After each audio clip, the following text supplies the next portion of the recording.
Hello, welcome back. ಇನ್ನೊಂದು interesting ವಿಡಿಯೋಗೆ ನಿಮಗೆಲ್ಲ ಸ್ವಾಗತ. ಇವತ್ತು ನಾನು ನಿಮಗೆ ತೋರಿಸ್ತಾ ಇರುವಂಥ ಐತಿಹಾಸಿಕ ಸ್ಥಳ ಇರೋದು ನನ್ನೂರಲ್ಲಿ. ಈ ದೇವಸ್ಥಾನಕ್ಕೂ ದೇವತೆಯರಿಗೂ ಇರುವ ನಂಟಿನ ಬಗ್ಗೆ, ಜಾತ್ರೆಗೂ ಮುನ್ನ ಇಲ್ಲಿ ಯಾಕೆ ಪೂಜಾ ವಿಧಿವಿಧಾನಗಳು ನಡೆಯುತ್ತೆ, ಜಾತ್ರೆ ಆರಂಭ ಆಗೋದು ಎಲ್ಲಿಂದ ಅಂತ ನಾನು ನಿಮ್ಗೆ ಹೇಳ್ತೀನಿ, ಬನ್ನಿ. ಯಾವುದೇ ಕಟ್ಟಡ ಇಲ್ಲದೆ ಒಂದು ವಿಶಾಲವಾದ ಆಲದ ಮರದ ಕೆಳಗೆ ನೆಲೆಸಿರೋದು ನಮ್ಮ ಗ್ರಾಮದ ಮಹಾರಾಜರು ಶ್ರೀ ಶಳದೇವ ಮಹಾರಾಜ. ಪ್ರತಿ ಹಬ್ಬಕ್ಕೂ ಜಂಗಾಟೆ ಮತ್ತು ಡೋಲಿನೊಂದಿಗೆ ವಿಶೇಷ ಪೂಜೆ ಇರುತ್ತೆ. ಅದರಲ್ಲೂ ದೀಪಾವಳಿ, ಬಲಿಪಾಡ್ಯಮಿ ಪೂಜೆ ಅಥವಾ ಯುಗಾದಿ ಪೂಜೆ ತುಂಬ ವಿಶಿಷ್ಟವಾದದ್ದು. ನನ್ನ ದೀಪಾವಳಿ ಬ್ಲಾಗಲ್ಲಿ ಇದಕ್ಕೆ ಸಂಬಂಧಪಟ್ಟ ಮಾಹಿತಿಯನ್ನು ಹೇಳಿದ್ದೀನಿ, ಒಮ್ಮೆ ಚೆಕ್ ಮಾಡಿ. ಒಂಥರ ಹೇಳೋದಾದರೆ ನಮ್ಮ ಗ್ರಾಮದ ಪ್ರಾಣಿ ಪಕ್ಷಿಗಳು ಅಂದರೆ ದನಕರುಗಳನ್ನು ಕಾಯೋ ನಮ್ಮೂರಿನ ರಕ್ಷಕ ಅಂತಾನೆ ಹೇಳ್ಬೋದು.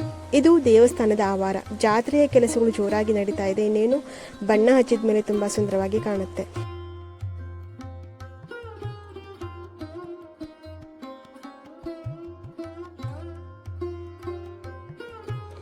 ಪ್ರತಿ ಹಬ್ಬಕ್ಕೂ ಇದರಲ್ಲಿ ಕೈಯಿಂದನೇ ಕಾಯಿ ಹೊಡೆಯುವಂಥ ಪದ್ಧತಿ ಇದೆ. ಇದೇ ಥರ ಕಟ್ಟೆ ಇನ್ನೊಂದು ಅದರ ಪಕ್ಕನೇ ಇದೆ ನೋಡಿ. ಗುಡಿಯ ಪಕ್ಕ ಚಿಕ್ಕ ಚಿಕ್ಕ ಕಲ್ಲಿನ ಕೆತ್ತನೆಯ ಮೂರ್ತಿಗಳಿದ್ದಾವೆ ನೋಡಿ. ಇಲ್ಲಿ ಎಲ್ಲ ದೇವರ ವಿಗ್ರಹಗಳು ಇದ್ದಾವೆ. ಹಾಗಾದರೆ ಈ ವಿಶಾಲವಾದ ಆಲದ ಮರದ ಕೆಳಗೆ ನೆಲೆಸಿರೋ ಶ್ರೀ ಶಳದೇವ ಮಹಾರಾಜರು ನಮ್ಮ ಗ್ರಾಮ ದೇವತೆಯರ ಅಣ್ಣನ? ಇದು ಅವರ ತವರು ಮನೆನಾ? ಹೌದು. ಜಾತ್ರೆಗೂ ಮುನ್ನ ದೇವತೆಯರು ಅಣ್ಣನ ಬಳಿ ಶುಭ ಸಮಾರಂಭಕ್ಕೆ ಅಪ್ಪಣೆ ಕೇಳುವಂಥ ಪದ್ಧತಿ. ಹಾಗೆ ಅಣ್ಣನ ಅಪ್ಪಣೆ ಸಿಕ್ಕಿದ ಮೇಲೆ ತವರು ಮನೆಯಿಂದ ದೇವತೆಯರು ಬಾಗಿನ ಅಥವಾ ಉಡಿಯನ್ನು ಅಪೇಕ್ಷಿಸ್ತಾರೆ. ಅದನ್ನೇ ಇಲ್ಲಿ ಪೂಜಾ ವಿಧಿವಿಧಾನಗಳ ಮೂಲಕ, ಡೋಲು ಜಂಗಾಟೆಯನ್ನು ಹೊರತುಪಡಿಸಿ ಯಾವುದೇ ರೀತಿಯ ವಾದ್ಯಗಳು ಇಲ್ಲಿರೋದಿಲ್ಲ. ಇದು ನಮ್ಮೂರಿನ ದೇವಸ್ಥಾನದಿಂದ ಈ ಆಚರಣೆ ಆರಂಭ ಆಗುತ್ತೆ.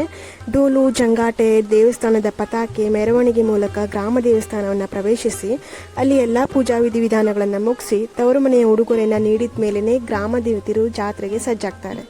ಈ ಅಮೂಲ್ಯ ಕ್ಷಣ ಇದೆಯಲ್ಲ, ಇದನ್ನು ಕಣ್ತುಂಬಿಕೊಳ್ಳೋದು ನಮ್ಮ ಭಾಗ್ಯ ಅಂತಾನೆ ಹೇಳ್ಬೋದು. ಇನ್ನೊಂದು ಖುಷಿ ಅಂದರೆ ನಮ್ಮ ಮನೆ ಬಾಗಿಲಿಂದನೇ ಈ ಮೆರವಣಿಗೆ ಹೋಗುತ್ತೆ.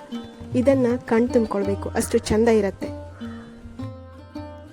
ನಮ್ಮೂರಿನ ಮಹಾರಾಜರೇ ಇದಕ್ಕೆ ಮುನ್ನುಡಿ ಅಂತ ಹೇಳ್ಬೋದು. ಜಾತ್ರೆಯ ಹಿಂದಿನ ದಿನ ಕೂಡ ಒಂದಷ್ಟು ಆಚರಣೆ ಇದೆ. 3 ಮಂಗಳವಾರ ಹೊರಗೆ ಊಟ ಮಾಡಿದ್ವಿ.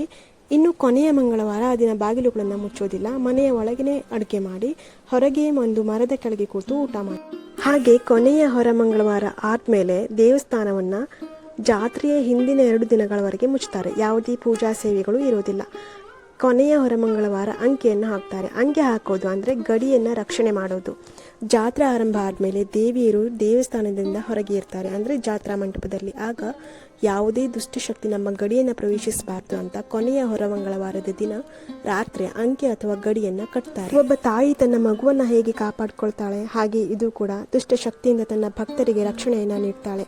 ಮರುದಿನ ಮಧ್ಯಾಹ್ನ 3 ಗಂಟೆಗೆ ಭಕ್ತರ ತಲೆ ಮೇಲೆ ಗ್ರಾಮ ದೇವತೆಯರು ರಾರಾಜಿಸ್ತಾರೆ. ಅದರಲ್ಲೂ ದೇವತೆಯರು ಖುದ್ದಾಗಿ ಭಕ್ತರ ಮೇಲೆ ನಂಬಿಕೆ ಇಟ್ಟು ಭಕ್ತರಿಗೆ ಭಾರ ಆಗದೆ ತಾವೇ ತಮ್ಮ ಶಕ್ತಿಯ ಮೂಲಕ ಚಲಿಸಿ ಜಾತ್ರಾ ಮಂಟಪದಲ್ಲಿ ಕೂರ್ತಾರೆ. ಅದೊಂದು ಹಬ್ಬ. ಇದೇ ನಮ್ಮೂರಿನ ದೇವಸ್ಥಾನಕ್ಕೂ ಗ್ರಾಮ ದೇವತೆಯರಿಗೂ ಇರುವ ವಿಶಿಷ್ಟ ನಂಟು. ಇನ್ನಷ್ಟು ಮಾಹಿತಿಗಳನ್ನು ನಿಮ್ಮೊಟ್ಟಿಗೆ ಶೇರ್ ಮಾಡ್ತೀನಿ. ಅಲ್ಲಿವರೆಗೂ ವೇಟ್ ಆ್ಯಂಡ್ ವಾಚ್.